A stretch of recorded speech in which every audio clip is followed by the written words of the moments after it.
네, 챕터 1 CS 개론 시작하도록 하겠습니다. CS 개론은 총 6절로 나눠져 있죠. 여러분, CS 관리가 어떤 건지 이제 들어가 볼 거고요. 그 다음에 고객 만족 경영이 어떻게 진행이 되어 있는지 자세하게 살펴볼 겁니다. 그리고 CS 의식이라든지 그리고 앞으로 여러분들이 자주 만나볼 키워드죠. 고객 관계 관리에 대해서 알아볼 겁니다. 그리고 마지막 5, 6절 같은 경우에는 서비스가 무엇인지 그리고 서비스 리더십은 어떤 것들이 있는지 다뤄보실 거고요. 마지막에 챕터 1에 대한 출제 예상 문제로 마무리 지을 예정입니다.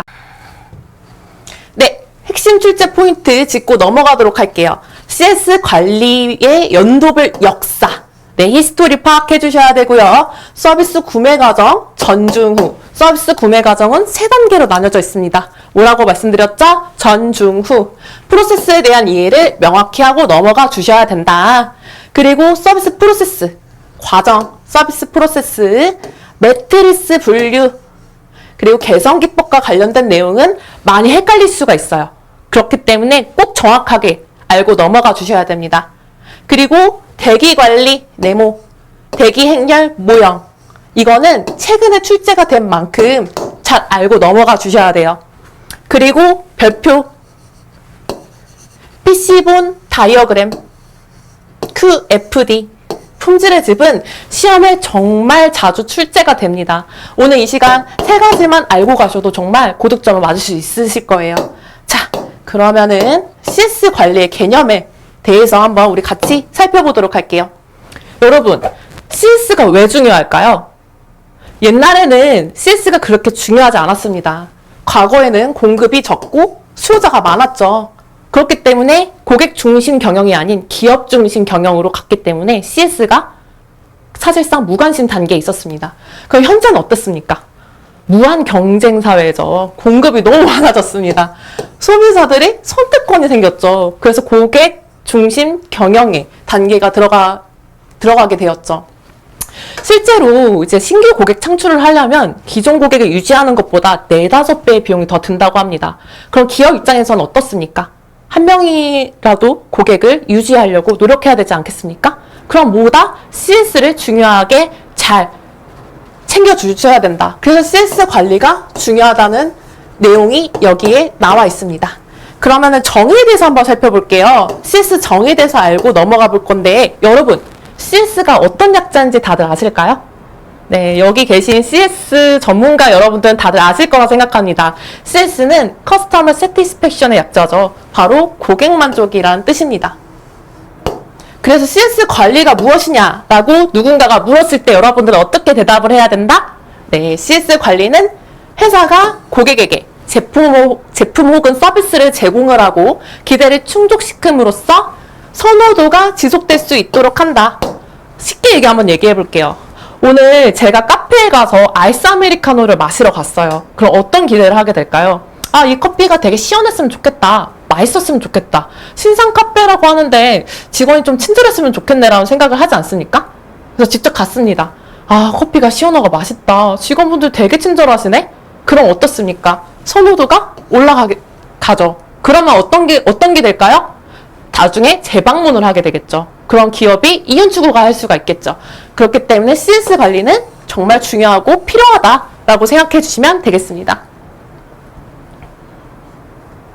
자, 그럼 CS 관리의 역사에 대해서 한번 알아볼게요. 히스토리를 파악해 볼 건데 한번 저희가 옛날로 거슬러 올라가 보겠습니다.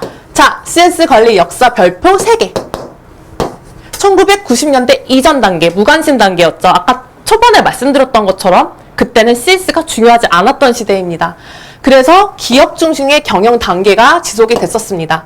하지만 70년대에 들어서 어느 나라가 먼저 했다? 미국이 소비자주의가 성숙기에 접어들면서 CS 경영이 시작이 되었다. 몇 년도? 77년도. 미국의 리서치 회사 이름이 JD 파월이에요. 거기서 자동차 부분 기업 순위를 고객 만족을 평가 기준으로 했다. 이게 바로 시발점이라는 겁니다. 여러분, CS 관리의 시작은 77년도 JD 파워 자동차 기업 순위에서 고객 만족을 평가 기준으로 하는 것이 바로 시작이었다라고 생각해 주시면 되겠습니다. 자, 그럼 70년대를 지나왔습니다, 여러분. 이제 80년대에 들어왔어요. 81년도에 뭐다? 야, 스칸디나비아 항공. 여러분들 CS 하시는 분들이라면 스칸디나비아 항공 다 한 번씩 들어보셨죠? 누가 생각나십니까? CEO 양 칼슨. 그리고 진실의 순간 MOT가 생각이 나죠. 그래서 81년도에는 어떤 일이 있었냐면 항공사인 스칸디나비아 항공의 CEO 양 칼슨 사장님이 진실의 순간 MOT를 경영에 도입했죠. 그래서 전 세계로 확산되고 지금까지 우리가 알고 있는 MOT를 만나볼 수 있습니다. 그리고 이제 80년대 후반에는 일본에서 좀 먼저 도입을 했네요. 도요타에서 CS 경영을 도입하였다. 그래서 70년대는 미국, 80년대는 스칸디나비아 항공에서 도입을 했다. 자, 그럼 1990년대는 무슨 일이 있었는지 한번 볼게요. 90년대는 CS 격변기입니다. CS가 도입되기도 하고 침체되기도 하고, 네, 한번 볼게요. 우리나라는 드디어 92년도에 도입을 했어요. 어디서 먼저 도입을 했다? 삼성이 아니라 LG에서 먼저 도입을 했다. 그 후년에 93년도에 삼성에서 신경영을 도입을 했다. 그래서 90년대 중반에 잇따라서 KT나 철도청에서 도입을 했다. 근데 여러분, 97년도에 어떤 일이 있었습니까? 우리나라에. 네, IMF가 터졌죠. 그래서 나라가 너무 어려웠습니다. 그렇기 때문에 CS 경영이 침체가 되었다라고 보실 수가 있습니다. 네, 2000년대는 어떤 일이 있을까요? 2000년대 우리 지금 현대사회에서는 CS 시대죠. 웬만한 기업에서는 다 CS 부서가 있지 않습니까? 네, 고객 감동 경영 단계라고 할 수 있습니다. 이제 고객 만족을 뛰어넘었어요. 감동을 시켜야 돼요. 고객 감동 경영 단계로 지금 모든 기업에서 CS가 경영이 도입이 되었다. 고객 생애 가치 창출, 고객 생애 가치 LTV 창출을 통해서 고객 기여도를 극대화하였다. 그래서 고객 생애 가치 같은 경우에는 고객이 기업에서 제품을 구매할 수 있는 현재 가치를 뜻하고요. 그 가치 창출을 통해서 고객의 기여도를 극대화하였다고 볼 수 있습니다. 그래서 여러분들 지금 조금 어려우실 수도 있겠지만 지금 아까 70년대부터 80년대, 90년대, 2000년대 이렇게 히스토리 식으로 키워드 위주로 암기를 해주셔야 됩니다. 암기만이 답입니다. 헷갈리시면 안 돼요. 81년도예요. 만약에 시험 문제 91년도라고 나온다고 하면 틀린 거죠. 그리고 92년도 LG가 아니라 삼성이라고 나왔다. 그럼 틀린 거죠. 네, 여러분들 81년도 스칸디나비아 항공, 92년도 LG, 93년도 삼성 꼭 기억해 주시고 넘어가 주시길 바라겠습니다. 혹시라도 헷갈리시는 분들이 있다면 자기의 개별 노트에다가 연도별로 히스토리를 한번 그려보세요. 그러시면 이해가 더 빠르실 거예요. 자, 이렇게 CS의 시작부터 격변기 그리고 현재까지 한번 살펴보았습니다. 자, 그러면 CS 관리의 프로세스 구조에 대해서 한번 살펴볼 건데요. 여러분, CS 관리의 과정에 대해서 살펴볼 건데 바로 두 가지 측면으로 나눌 수 있습니다. 기업과 고객. 자, 먼저 기업 측면부터 한번 볼게요. 기업 같은 경우에는 자, 인풋, 아웃풋. 당연한 얘기죠. 여러분, 인풋이 있어야 아웃풋이 있지 않습니까? 그 인풋에서 뭐가 있을까 한번 볼까요? 뭐 원재료가 있을 수도 있고 사람이 있을 수도 있고 그게 바로 과정을 통해서 아웃풋, 제품이나 서비스가 나올 수가 있겠죠. 말 그대로 투입해서 그 기업 활동 서비스에 대한 산출물로 변환하는 과정을 뜻합니다. 되게 쉽죠? 인풋이 아웃풋으로 나온 거예요. 그럼 고객 측면을 한번 볼까요? 고객을 위한 결과물, 고객을 위한 가치 창출에 대한 모든 활동의 집합이다. 그러니까 고객을 위한 모든 결과물이나 가치 활동의 집합이라고 생각해 주시고 넘어가 주시면 되겠습니다. 그럼 여러분들이 궁금해 하실 거예요. 근데 이거 왜 중요하지? 라고 했을 때 가업 성과를 높일 수가 있다. 기업의 가장 중요한 목표는 무엇입니까? 이윤 추구 아니겠습니까? 바로 가업 성과를 높일 수 있어야 되고요. 이 프로세스 규율이 통제가 아니라 창의성과 효율성을 높일 수 있어야 된다라는 포인트를 알고 넘어가 주시면 되겠습니다. 자, 이제 중요한 비즈니스 프로세스에 대해서 한번 살펴볼게요. 비즈니스 프로세스 뭔가 좀 어려운데 여러분 CS 리더스 관리사를 하실 때 키포인트는요. 단어에 대해서 풀어서 생각하시면 돼요. 사실 영어가 우리나라 말이 아니어서 어려워질 수가 있잖아요. 그냥 말 그대로 한번 풀어볼게요. 비즈니스 뭡니까? 사업이죠. 프로세스 뭡니까? 과정이죠. 사업에 대한 과정에 대해서 우리가 지금 살펴볼 거예요. 정의. 자, 드디어 교수님이 나오셨네요. 마이클 해머 교수님은 고객을 위한 결과물, 고객을 위해 가치를 창출하는 모든 관련 활동들의 집합이라고 하셨습니다. 마이클 해머 교수님은 고객의 진심이셨던 거예요. 그러니까 고객을 위한 모든 결과물, 고객을 위한 모든 활동을 그게 바로 사업 과정이다. 비즈니스 프로세스다. 라고 정의를 하셨습니다. 여러분 암기해 주셔야겠죠? 자, 유형 볼게요. 유형 별표 2개. 별표 있는 거는 꼭 핵심 포인트니까 1개든 2개든 3개든 꼭 체크하고 넘어가 주시길 바라겠습니다. 자, 유형은 2개가 있죠. 핵심, 지원. 자, 핵심 프로세스가 무엇인가? 아까도 제가 말씀드렸지만 단어, 키워드 위주로 말씀드렸죠. 말 그대로 중요한 핵심 프로세스입니다. 기업의 수익 창출. 기업은 뭐가 중요합니까? 이윤 추구죠. 수익을 창출하게 하고 고객에게 가치를 제공한다. 그렇기 때문에 가장 중요한 프로세스이다. 외부 고객에게 전달되는 외부 고객이 뭘까요? 지금 말 그대로 고객이죠. 우리 제품을 구매해주는. 그럼 내부 고객은 무엇이겠습니까? 직원이죠. 네, 외부 고객에게 전달되는 최종 제품, 서비스를 창출하는 과정이라고 생각하시면 되겠습니다. 자, 그 지원 프로세스는 무엇일까요? 한번 우리 유치하고 나서 설명을 들으시는 게 좀 더 학습에 도움이 됩니다. 지원 프로세스. 말 그대로 서포트, 뒷받침해주는 바로 프로세스죠. 그러니까 핵심 프로세스의 성과에 영향을 주지만 핵심 프로세스가 아니다. 그래서 뒷받침해주는 프로세스다. 라고 생각해 주시면 되겠습니다. 여기서 키워드 한번 잡고 지나가 볼게요. 자, 핵심은 수익을 창출, 지원은 뭡니까? 뒷받침. 이렇게 알고 넘어가 주시면 되겠습니다. 자, 그럼 분류 한번 살펴볼게요. 분류 별표 몇 개입니까? 3개입니다. 자, 여기 또 교수님 나오셨죠? 영국의 에드워드 앤 페퍼 교수님 나오셨네요. 외워주셔야겠죠? 비즈니스 프로세스를 어떻게 구분했다? 총 4가지로 구분을 하셨다. 자, 한번 우리 같이 살펴보도록 하겠습니다. 자, 경쟁 프로세스, 변혁 프로세스, 기반 프로세스, 지원 프로세스 총 4가지로 구분을 해주셨네요. 자, 경쟁 프로세스부터 살펴보도록 하겠습니다. 경쟁자보다 우수한 고객 가치를 제공하는 프로세스를 뜻합니다. 그러니까 니즈 만족, 고객의 중심에 초점을 맞췄기 때문에 고객의 기대 수준을 대비해서 판단이 가능한 거죠. 예를 들어서 고객의 요구가 가치가 제품의 다양화일 경우 기업 경쟁 프로세스는 개별화 프로세스가 될 수 있다. 이게 어떤 말이냐? 예를 들어서 떡볶이가 되게 좋아요. 마라탕이 되게 좋아요. 그럼 떡볶이 집이나 마라탕 집에 가면 맵기가 되게 다양하죠. 뭐 기본 맛, 순한 맛, 매운맛, 아주 매운맛, 지옥맛 막 이렇게 있지 않습니까? 그게 고객마다 입맛이 다 다르고 매운맛의 정도를 다 다르게 선택할 수 있게끔 다양화를 한 겁니다. 개별화라고 할 수 있겠죠. 그럼 변혁 프로세스는 뭘까요? 변혁은 무슨 뜻일까요? 변화. 그쵸? 세상이 지금 굉장히 급속하게 변화하지 않습니까? 그래서 계속 이 변화하는 환경 속에서 살아남으려면 조직의 지속적인 경쟁 우위를 확보해야 된다. 그럼 예시를 한번 볼게요. 신제품 개발 같은 게 있을 수 있겠죠. 우리 최근에 코로나 시대를 지나오면서 어떤 게 많이 그런 문화가 생겼죠? 그쵸. 마스크를 쓰는 문화가 생겼었죠. KF94 흰색 마스크를 쓰지 않았습니까?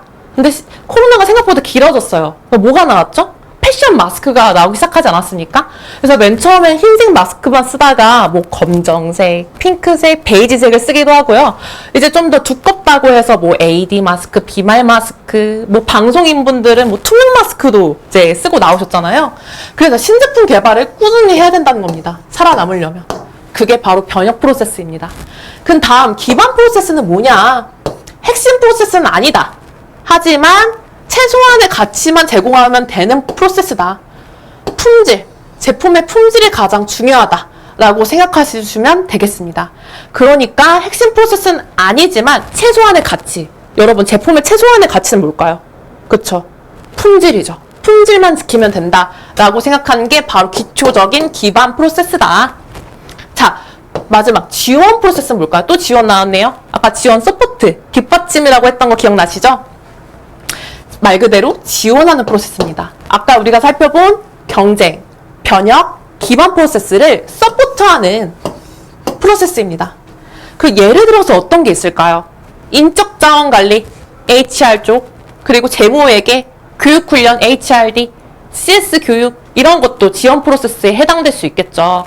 그렇기 때문에 우리는 이 네 가지를 헷갈리지 않고 잘 살펴볼 수 있어야 됩니다. 우리 키워드 한번 짚고 넘어가 보도록 할게요.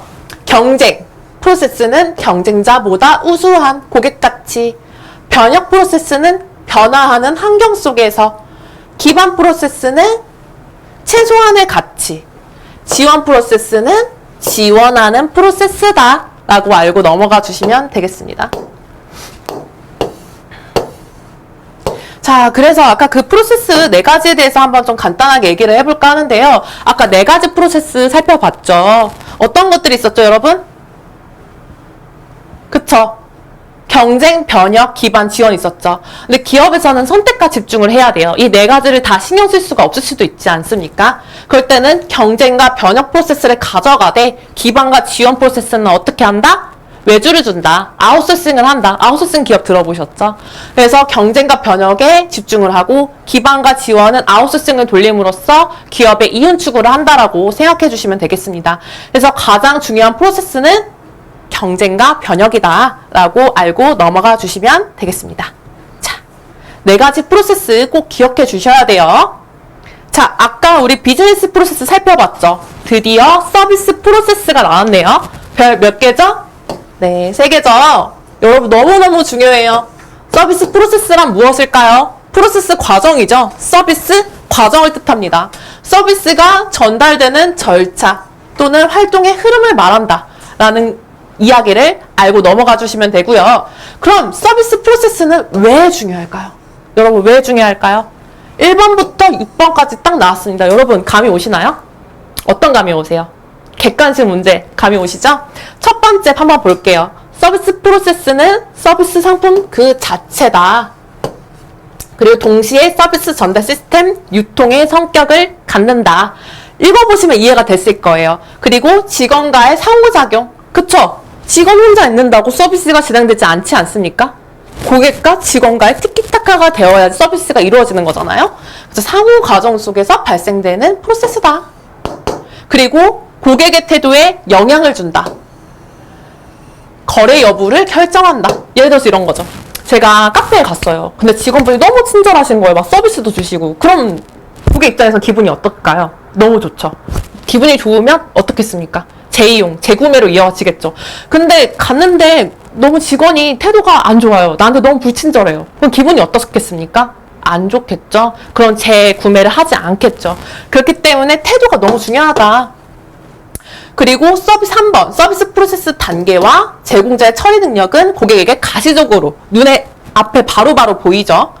그리고 고객은 서비스 프로세스 안에서 역할을 수행하기도 한다. 예를 들어서 제가 뭐 밥을 먹으러 갔어요. 근데 서비스 셀프 서비스예요. 이런 경우에는 키오스크 가서 제가 직접 주문을 넣고 그리고 번호표를 받아가지고 제 음식이 나오면 직접 찾으러 가고 그리고 다 먹으면 어떻습니까? 직접 빈 그릇을 반납하러 가지 않습니까? 그런 식으로 우리가 서비스 프로세스 안에서 역할을 수행하기도 한다는 것입니다.